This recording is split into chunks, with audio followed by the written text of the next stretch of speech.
Ready. Let's do this.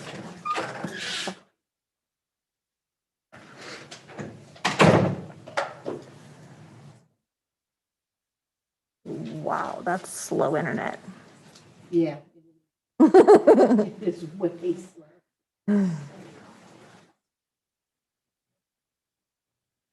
Are we up? All right, we're up.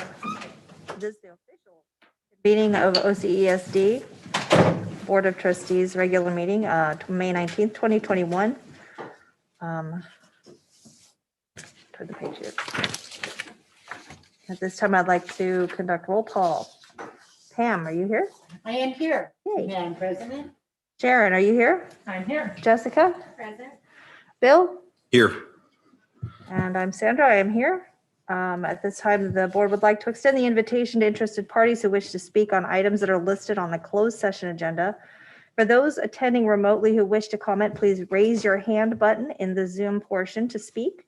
Comments may also be emailed to backpack@ocesd.net. Please include your first and last name in your emails. Comments received pertaining to items listed on the closed session agenda will be read into the record during this time. However, comments received without the sender's name cannot be read. Do we have any emails? I do not have any emails. Do we have any raised hands in the Zoom session? We do not. Okay, no raised hands. We do have two members of our audience. Would you like to speak? Yes. Okay, all right, welcome. It's good to see you guys again.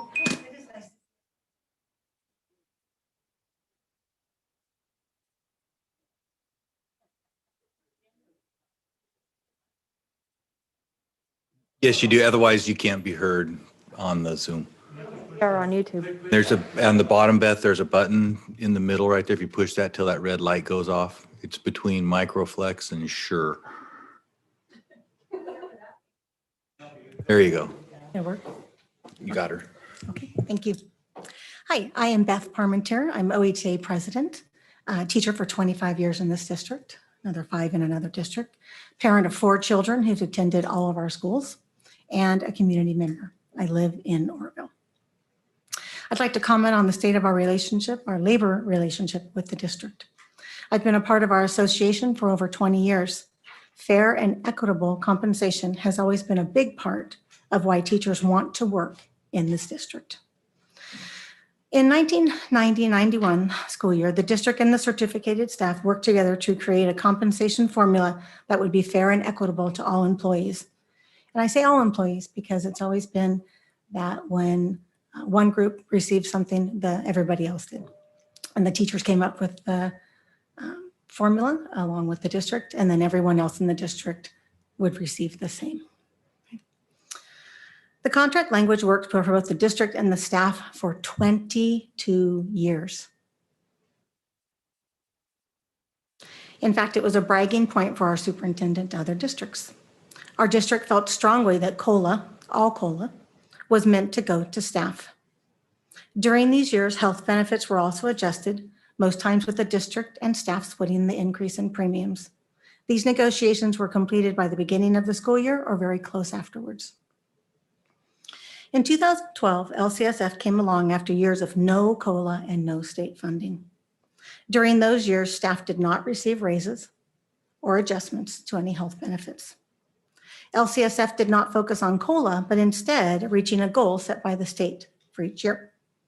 OHA agreed with the district that the funding base had changed and we would need to create a new comparable formula as stated in our contract.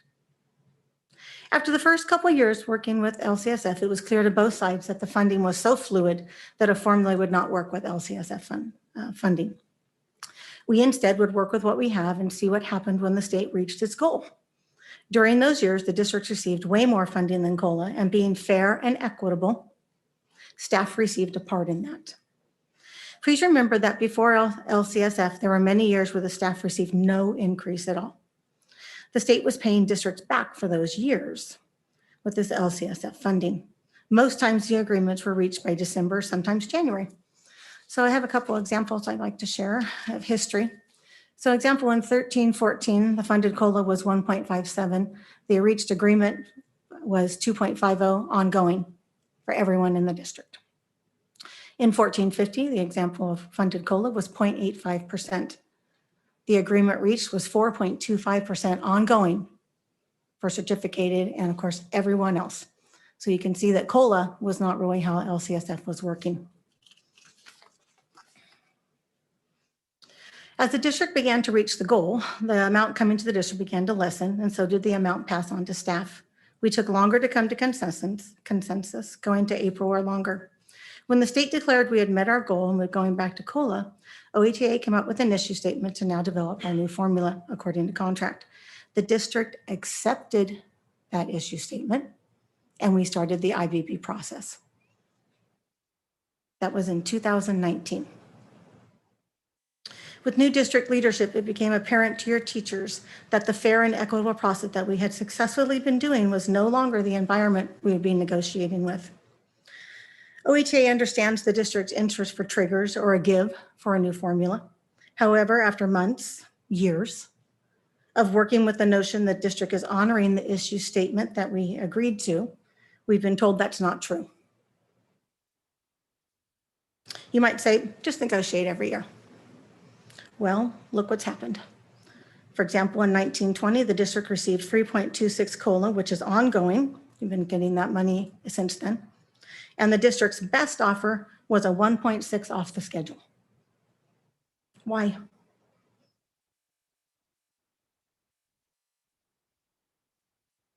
Because of this and current negotiations, there's no trust that the district will be fair and equitable when discussing compensation.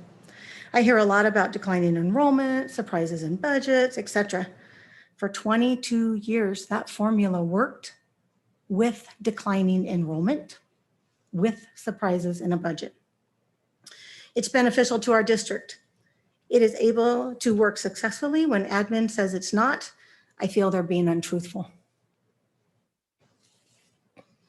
A formula is important to the certificated staff. They overwhelmingly want to negotiate a new one as the contract states.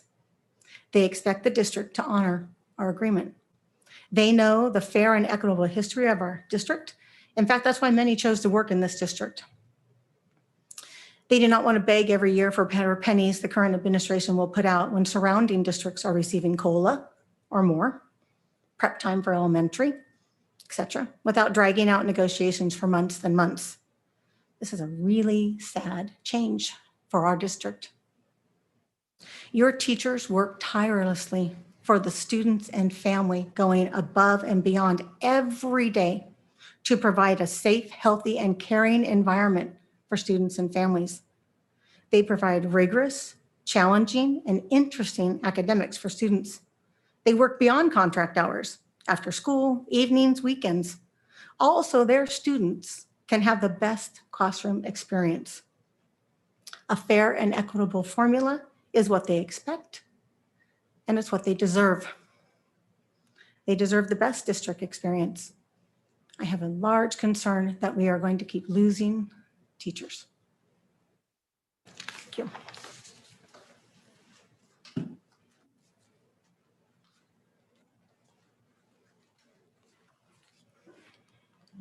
Good evening.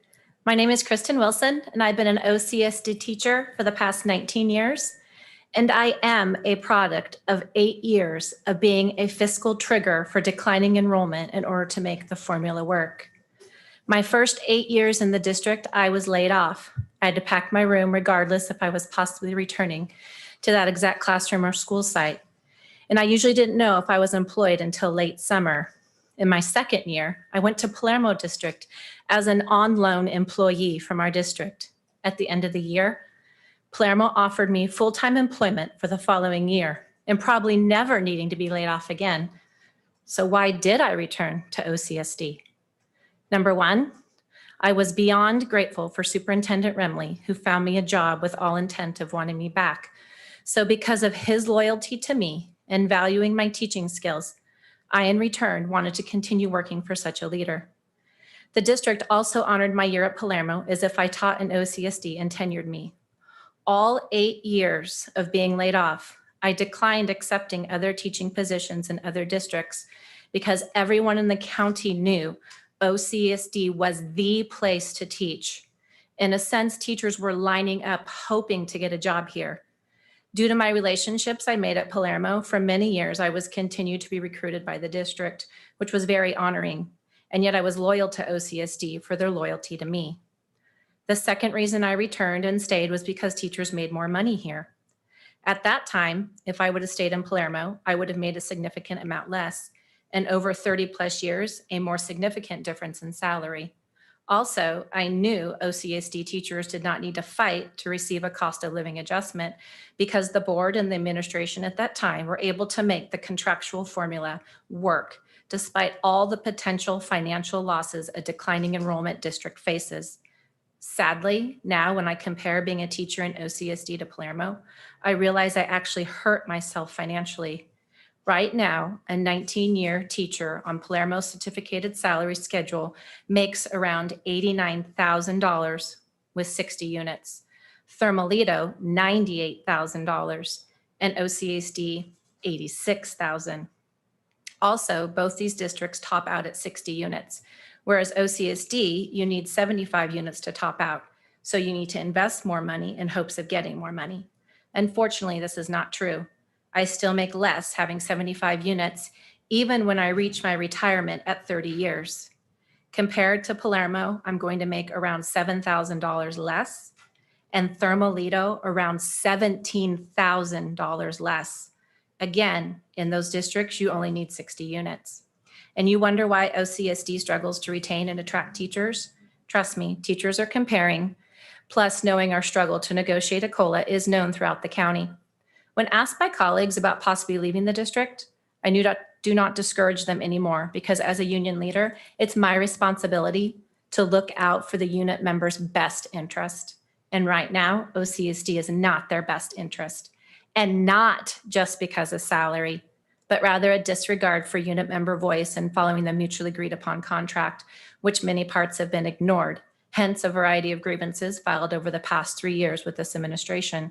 Currently, there's 2 level 4 mediations pending. Also, a continued violation of not negotiating changes and the effects of these changes to our normal working conditions, such as schedules, attendance, and DOJ training. Hence, there are currently 2 unfair practices filed with the state's Public Employee Relations Board. The district expects us to just go along and do as they ask, all the while delaying negotiating these effects for over a year.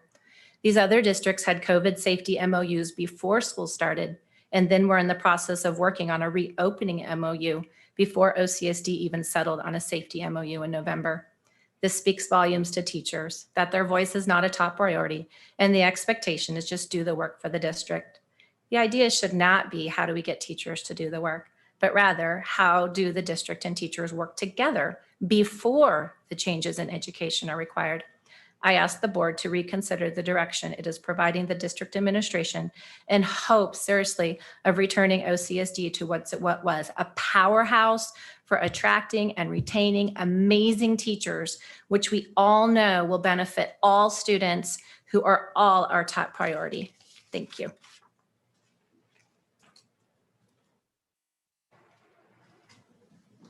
Thank you, Beth. Thank you, Kristen. Do we have any other emails or hands raised? No, we do not. Thank you. At this time, I'd like to go ahead and recess into closed session